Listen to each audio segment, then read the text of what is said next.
ఇదిగో ఇది మళ్ళీ నిన్న ఇంకోసారి నోటీస్ వచ్చింది దీని గురించి చూడండి. స్పీకర్ వద్ద విచారణ ప్రక్రియ అంతు లేకుండా సాగాల. నిజంగా ఏమాత్రం సిగ్గులేని వాళ్ళు ఎవరన్నా ఉన్నారంటే ఈ రాజకీయ నాయకులే అండి. కనీసం వీళ్ళకి 1% కూడా సిగ్గుండదు. అరే ఒక పార్టీ నుంచి మనం ఇంకో పార్టీకి వెళ్ళకూడదు, గెలిచి మనల్ని ఓటేసిన మనకు నమ్మి ఓటేసిన ఓటర్లను మోసం చేసి మనల్ని నమ్మి సీట్ ఇచ్చిన నాయకుల్ని మోసం చేసి ఇలా వెళ్ళకూడదు అని వీళ్ళకి ఎందుకు బుద్ధి ఉండదు? గతంలో కేసీఆర్ చేసినప్పుడు వామ్మో ఇట్లా చేస్తున్నాడు తప్పు, ప్రజాస్వామ్యం కూనీ చేస్తున్నాడు కేసీఆర్ అని చెప్పి మొత్తుకున్నాడు రేవంత్ రెడ్డి. మరి ఇప్పుడు అదే రేవంత్ రెడ్డి మళ్ళీ చేర్చుకుంటున్నాడు.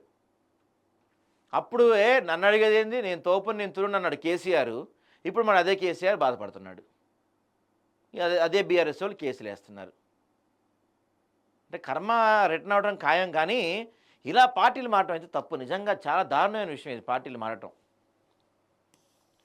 అనర్హత పిటిషన్లపై స్పీకర్ వద్ద విచారణ ప్రక్రియ ఎమ్మెల్యేల పదవీకాలం ముగిసేంత వరకు అంతే లేకుండా సాగాల.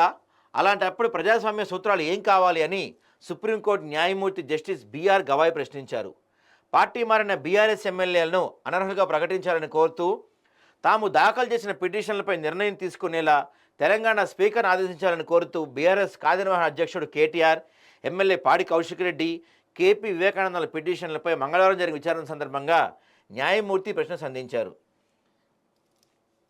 అదంటే నేను నిర్దిష్ట సమయం చెప్పలేకపోతున్నానంట. మరి ఇది ఎప్పటికి సాగిద్దో ఎప్పటికి తేలిద్దో ఈ పంచాయతీ.